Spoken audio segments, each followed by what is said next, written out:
Hello my guys. അപ്പോൾ നമുക്ക് blue ലോക്കിൻ്റെ അടുത്ത പാട്ട് നമുക്ക് തുടങ്ങാം. ആൻഡ് കോംപ്ലിക്കേറ്റഡ് ആയിട്ടുള്ള മാച്ചാണ്. അതായത് കുറച്ച് പണിയുണ്ട് ഇതെടുക്കാൻ. അതായത് ഞാൻ കുറേ കഷ്ടപ്പെട്ടു. അതാണ് ഇത്രയും ലേറ്റ് ആയത്. നിങ്ങൾക്ക് എന്തായാലും ഇഷ്ടപ്പെടുന്നു വിചാരിക്കുന്നു. ഇഷ്ടപ്പെടുകയാണെന്നുണ്ടെങ്കിൽ ലൈക്ക് ചെയ്യുക, ഷെയർ ചെയ്യുക, കമൻറ്റ് ചെയ്യുക. ഓക്കെ, നിങ്ങളെ ലൈക്ക് ഉണ്ടെന്നുണ്ടെങ്കിൽ കുറച്ചുകൂടിയൊക്കെ ചാനൽ പെട്ടെന്ന് ഗ്രോത്ത് ആവും. നമുക്കറിയാലോ, പയ്യാണ് പോകുന്നത്. So if you are interested, keep watching.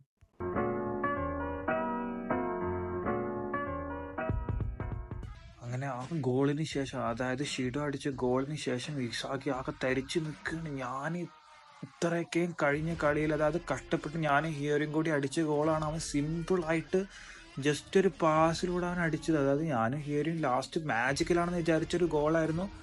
അവൻ അത്രയും സിമ്പിളായിട്ട് വിചാരിച്ചത്. അങ്ങനെ വിചാരിച്ച് നിൽക്കുന്ന സമയത്താണ് ചാൾസിന്റെയും ഷിഡോയുടെയും ഫേസ് കാണിക്കുന്നത്. അവർ കെമിക്കൽ റിയാക്ഷൻ കൊണ്ട് ബോണ്ടായി പോയി. അവർക്ക് അത്രയും ബോണ്ട്നെസ് കിട്ടി. കാരണം ഷിഡോയുടെ കറക്റ്റ് മെന്റാലിറ്റി ഉള്ള ഒരുത്തൻ തന്നെ കിട്ടി അവന്. അതുകൊണ്ട് അവർ ഭയങ്കരമായിട്ട് ബോണ്ടായി.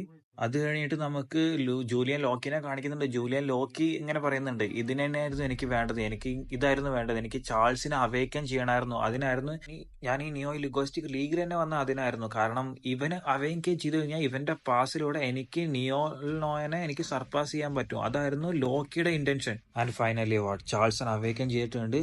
ആർക്കറിയാം ഇനി മുന്നോട്ട് കൂടെ പോകും, അതായത് ഇനിയും ഇമ്പ്രൂവ് ആവാം. അതിനുശേഷം ഇസാക്കി ആ ഗോൾ അനലൈസ് ചെയ്യുന്നത് നമുക്ക് കാണിക്കുന്നുണ്ട്. അതായത് എങ്ങനെയാ ഗോൾ ഉണ്ടായെന്നുള്ള അനലൈസ് ചെയ്ത് കാണിക്കുന്നുണ്ട്. അങ്ങനെ അനലൈസ് ചെയ്തപ്പോഴാണ് മനസ്സിലാകുന്നത് ഇത്രയും നാൾ അവൻ കളിച്ചതിൽ വെച്ച് ഏറ്റവും ഡിഫിക്കൾട്ട് ആയിട്ടുള്ള മാച്ചാണിത്. ഇത്രയും പ്ലെയേഴ്സ്, അതായത് ഇത്രയും ഓപ്പവാർഡായിട്ട് നിൽക്കുന്ന ഒരു ടീമിനെ തോൽപ്പിക്കാനുള്ള ഏറ്റവും ഡിഫിക്കൾട്ട് ആയിട്ടുള്ള കാര്യമാണെന്ന് അവന് മനസ്സിലാവുന്നുണ്ട്. ആൻഡ് ഇവർക്കെതിരെ ഞാനിപ്പോൾ ഗോൾ അടിക്കണമെന്നുണ്ടെങ്കിൽ വേറൊരു തരത്തിലുള്ള കെമിക്കൽ റിയാക്ഷൻ എനിക്ക് വേണ്ടി വരുന്ന ഇസാഗി ആകെ ചിന്തിച്ചുകൊണ്ടിരിക്കുന്നുണ്ട്.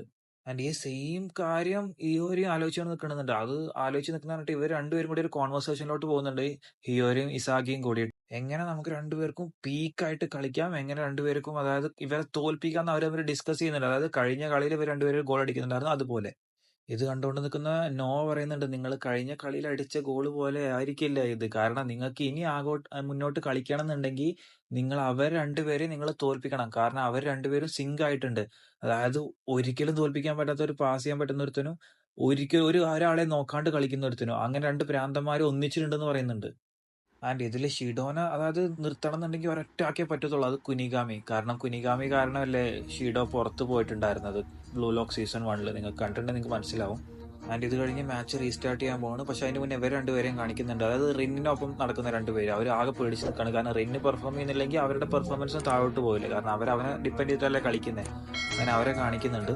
ബട്ട് ഇവരെ അതായത് റിന്നിനെ ആലോചിച്ചിട്ടല്ല ഇവർക്ക് പ്രശ്നം. അതായത് ഇസാഗിയും കൈസറും ഹയോരി എല്ലാം ഷീഡോനെ നോക്കിയിട്ടായിരുന്നു ആകെ ഒരുമാതിരി പ്രാന്ത് പിടിച്ച് നിൽക്കുന്നത്. കാരണം ഷീഡോനെ എല്ലാവർക്കും അറിയാലോ, ഷീഡോ സെൽഫായിട്ട് കളിക്കുന്ന ഒരു കളിക്കാനാണ്. ഒട്ടും ബാക്കിയുള്ളവരെ കാര്യം പറ്റി ആലോചിക്കത്തേ ഇല്ല, അങ്ങനെ കളിക്കുന്ന ഒരു പ്രകാരത്തില്ലേ. ആൻഡ് ഇത് കഴിഞ്ഞിട്ട് മാച്ച് റീസ്റ്റാർട്ട് ആവുന്നുണ്ട്. മാച്ച് റീസ്റ്റാർട്ട് ആയിട്ട് എല്ലാവരും 1-1 കളിച്ച് പോകുന്നുണ്ട്. ഇസാഗി ഓടിക്കൊണ്ടിരുന്നുണ്ട്. ഇസാഗി മൈൻഡിൽ ആകെ അൾട്ടിമേറ്റ് ആയിട്ട് ഗോൾ അടിക്കാന്നുള്ള ചിന്ത മാത്രമേ ഉള്ളൂ. കഴിഞ്ഞ കളിയിൽ അടിച്ച പോലെ തന്നെ ഹിയോരിയുടെ അതിലൂടെ ഒരു അൾട്ടിമേറ്റ് ആയിട്ട് ഗോൾ അടിക്കണം. കാരണം കഴിഞ്ഞ കളിയിൽ അവർ രണ്ടുപേരും ഒരു പീക്ക് പെർഫോമൻസിലോട്ട് പോയി ഗോൾ അടിച്ചു. പക്ഷെ ഇപ്പൊ പറ്റുന്നില്ല. കാരണം ഓപ്പോസിറ്റ് നിൽക്കുന്നവർ അത്രയും ഡിഫിക്കൽട്ടായിട്ടാണ് അവർക്ക് കാണുന്നത്. ആൻഡ് ഇത് കഴിഞ്ഞിട്ട് അവൻ ആലോചിക്കുന്നുണ്ട് ഇപ്പോൾ, അതായത് ഷീഡോയും അവനും തമ്മിൽ ഡിഫറൻസ് എന്താണെന്ന് ആലോചിക്കുന്നുണ്ട്. അങ്ങനെ അപ്പോഴാണ് അവന് കാര്യം മനസ്സിലാകുന്നത്, ഷീഡോ അവൻ്റെ പേഴ്സണൽ പ്ലഷറിന് വേണ്ടി മാത്രമേ കളിക്കത്തുള്ളൂ. ഇപ്പോൾ ഇസാഗി ഒരുപാട് ഫീൽഡൊക്കെ അനലൈസ് ചെയ്തെല്ലാം കളിച്ച് വരുമ്പോൾ ഇങ്ങനെ ഷീഡോ ഗോൾ അടിച്ചിട്ടുണ്ടാവും.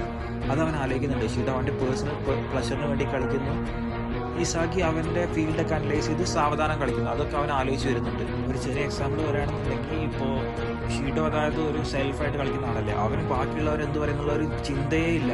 പക്ഷേ നേരെ മറിച്ച് ഇസാഗി ആണെന്നുണ്ടെങ്കിൽ ഇസാഗിക്ക് ബാക്കി എന്തൊക്കെ ആൾക്കാർ എന്തൊക്കെ പറയുന്നു, ലോകത്ത് എന്തൊക്കെയാണ് നടക്കുന്നത്, എനിക്കെങ്ങനെ ലോകത്ത് ആൾക്കാരുടെ മുന്നിൽ ഞാൻ വലിയനായിട്ട് കാണിക്കാം, ആ ഒരു മൈൻഡ് സെറ്റൊക്കെ ചെറുതായിട്ടുണ്ട്. ഇതാണ് ഇവർ തമ്മിലുള്ള ഡിഫറൻസ്.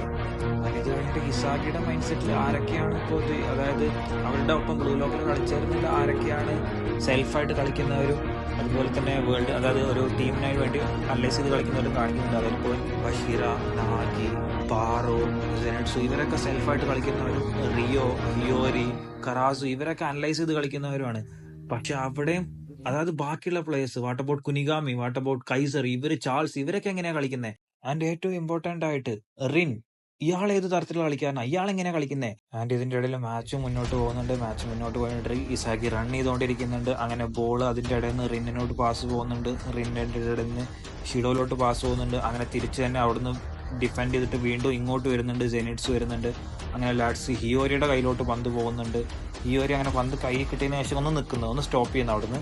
എന്നിട്ട് അവിടെ നിന്നിട്ട് അവൻ ആലോചിക്കുന്നത്, ഇനിയിപ്പോൾ ഇത് ഗോൾ അടിക്കണം എന്നുണ്ടെങ്കിൽ ഞാൻ എന്ത് ചെയ്യണം? അതായത് ഇപ്പോൾ ഇസാഗിക്ക് പാസ് കൊടുക്കണം എന്നുണ്ടെങ്കിൽ എങ്ങനെ അത് പാസ് കൊടുക്കണം, എങ്ങനെ ഇതൊക്കെ ചെയ്യണം എന്ന് അനലൈസ് ചെയ്തുകൊണ്ടിരിക്കുന്നത്. അത് പന്ത് നിർത്തി അവൻ അവിടെ നിന്ന് അനലൈസ് ചെയ്തുകൊണ്ടിരിക്കുന്നത്. ഇങ്ങനെ അനലൈസ് ചെയ്തുകൊണ്ടിരുന്നാൽ എന്തോ ഒബ്വിയസ്ലായിട്ട് ഉണ്ടാവുക, പിന്നെ ഇന്ന് വേറൊരുത്തം വന്ന് പന്ത് എടുത്തുകൊണ്ട് പോകും.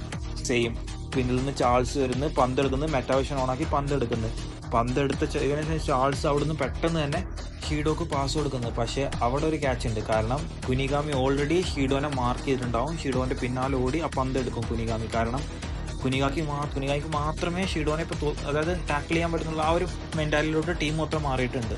ആൻഡ് ഇവിടുന്ന് പന്ത് കിട്ടിയ കുനിഗാമി നേരെ തന്നെ നെസ്സിന് പാസ് കൊടുക്കുന്നത്. നെസ് അവിടുന്ന് അതായത് ഗ്രിമ്മിന് പാസ് കൊടുക്കുന്നു, ഗ്രിമ്മിൻ്റെ അവിടുന്ന് റിന്നിന് പാസ് കൊടുക്കുന്നു, അതിന് കൈസർ വന്ന് എടുക്കുന്നു. അങ്ങനെ അവിടെ നിന്ന് അതായത് ഒരു ഇൻറ്റൻസ് ആയിട്ട് മാച്ച് പോയിക്കൊണ്ടിരിക്കുക. അങ്ങനെ ഇതെല്ലാം കഴിഞ്ഞിട്ട് അവസാനം പന്ത് കിട്ടി, പന്ത് കൈസറിലോട്ട് പോകുന്നുള്ള സമയത്ത് വന്നതിന് അപ്പോൾ റായ്ച്ചി വന്നെടുക്കുന്നു. അങ്ങനെ റായ്ച്ചി വന്നെടുത്തതിന് ശേഷം അപ്പോൾ പിന്നെയും വരും ചാൾസ് വന്നിട്ട് പിന്നെയും കൗണ്ടർ അറ്റാക്ക് ചെയ്തു. അതായത് ഷിഡോക്ക് പാസ് കൊടുക്കാന്നുള്ള ലെവലിലോട്ട് പോകുന്നു. ബട്ട് ഇപ്രാവശ്യം ചാൾസ് പോകുന്നതിൻ്റെ മുന്നേ തന്നെ ആദ്യം തന്നെ ഹിയോരി വന്ന് ടാക്കിൾ ചെയ്യാൻ നോക്കുന്നത് ചാൾസിനെ. അതായത് ഹിയോരി എത്രയൊക്കെ നോക്കിയിട്ടും ചാൾസ് ഹിയോരിയുടെ കണ്ണ് വെട്ടിച്ച് എങ്ങനെയൊക്കെയോ പോകുന്നു. അങ്ങനെ ഓക്കെ ഹിയോരി ചാൾസിനെ ടാക്കിൾ ചെയ്യാൻ പോകുന്നു, പക്ഷെ നടക്കുന്നില്ല. ഇസാഗി വന്ന് ടാക്കിൾ ചെയ്യാൻ പോകുന്നു, നടക്കുന്നില്ല. അപ്പോൾ അവിടെ റിൻ വരും. എല്ലാവരും വിചാരിക്കും ഇപ്പോൾ ചാൾസ് റിന്നിന് പാസ് കൊടുക്കുന്നു, പക്ഷേ ഇല്ല, അവിടെ ഒരു ഡിക്കോയ് ക്രിയേറ്റ് ചെയ്തിട്ട് ചാൾസ് പിന്നെയും മുന്നോട്ട് പോകുന്നു. അങ്ങനെ മുന്നോട്ട് പോയി അതായത് അവർ ഒരു ഗോൾ അടിക്കാനുള്ള ലെവലിലോട്ട് തന്നെ കൗണ്ടർ അറ്റാക്ക് ചെയ്ത് കയറി അതായത് ഒരിക്കലും ഒരാൾ കൊണ്ട് തോൽപ്പിക്കാൻ പറ്റുന്നുള്ള ലെവലിലേക്ക് പോയിട്ട് ചാൾസ് അവിടുന്ന് പാസ് കൊടുക്കുന്നു. അതായത് ഗോൾ അടിക്കുന്നില്ല, പാസ് കൊടുക്കുന്നത് വീണ്ടും ഷീഡോക്ക്. പക്ഷെ അവിടെ കുനിഗാമി വന്ന് പിന്നെ അത് ടാക്കിൾ ചെയ്യുന്നു. അങ്ങനെ ഫീൽഡ് മൊത്തം തീ മാറി നിൽക്കുക. അത് ഈ ഷിഡോക്കാണെന്നുണ്ടെങ്കിൽ ആകെ കലി പൂണ്ട്, ഈ ചെറുകനെ കൊണ്ട് ഭയങ്കര ഇടക്കാരാണെന്നൊക്കെ പറഞ്ഞിട്ട് ആകെ കലി പൂണ്ട് നിൽക്കുക ഷിഡോ അവിടെ. കുഞ്ഞിഗാമിയാണെന്നുണ്ടെങ്കിൽ ഇതുവരെ ഒരു ഇതിൽ മാച്ചിലും കളിക്കാത്ത പോലെ അത്രയും ഇൻറ്റൻസ് ആയിട്ട് ഇതിൽ കളിക്കുന്നു. ഇതൊക്കെ ഇങ്ങനെ അതായത് ഇസാക്കി വാച്ച് ഇത് അനലൈസ് ചെയ്തുകൊണ്ടിരിക്കുക. ഓക്കെ, ആൻഡ് വീണ്ടും ഇസാക്കി മെറ്റാവിഷൻ ഓപ്പൺ ചെയ്തിട്ട് ഇനി ഇങ്ങനെ ഗോൾ അടിക്കാന്നുള്ള ലെവലിലോട്ട് പോകുന്നു. അതായത് കുനിഗാമി ടോപ്പായിട്ട് കളിക്കുന്നുണ്ട്, ഹിയോരിനെ ടോപ്പായിട്ട് കളിപ്പിച്ചിട്ട് അതായത് സ്വന്തം ഇസാക്കി ടോപ്പായി കളിച്ചിട്ട് ട്രൈ ഫ്ലോ കെമിസ്ട്രി ക്രിയേറ്റ് ചെയ്തിട്ട് എങ്ങനെ ഗോൾ അടിക്കുക എന്നുള്ളൊരു അതായത് അനലൈസ് ഇസാക്കി ചെയ്തുകൊണ്ടിരിക്കുന്നുണ്ട്. ഓക്കെ, അതായത് റിയാക്ഷൻ ഫുട്ബോളിലും ഉണ്ടാവും. ഓക്കെ, അത് മാത്രമല്ല ഫുട്ബോൾ ഉണ്ടാവും. അതിനുശേഷം മാച്ച് വീണ്ടും തുടങ്ങുന്നത് കരാസുവിന്റെ കയ്യിലാണ് പന്തുള്ളത്. അങ്ങനെ കരാസു പിന്നെ അവിടുന്ന് പാസ് കൊടുക്കും. കരാസു ചാൾസിന് പാസ് ചെയ്തതിനു ശേഷം നമുക്ക് ഹിയോരിയുടെ മൈൻഡ് സെറ്റ് കാണിക്കുന്നത്. ഹിയോരി ഇപ്പൊ ആലോചിക്കുന്നത് അതായത് ഇനി ചാൾസ് എന്താ ചെയ്യാൻ പോണേന്ന്. കാരണം ഇപ്പൊ 2 വട്ടം ചാൾസ് ഷിഡോക്ക് പാസ് കൊടുത്തു, 2 വട്ടം കുനിഗാമി വന്ന് ഇന്റർസെപ്റ്റ് ചെയ്തു. അപ്പൊ ഇനി 3-ാമത്തെ വട്ടം ഇനി ചെയ്താലോ?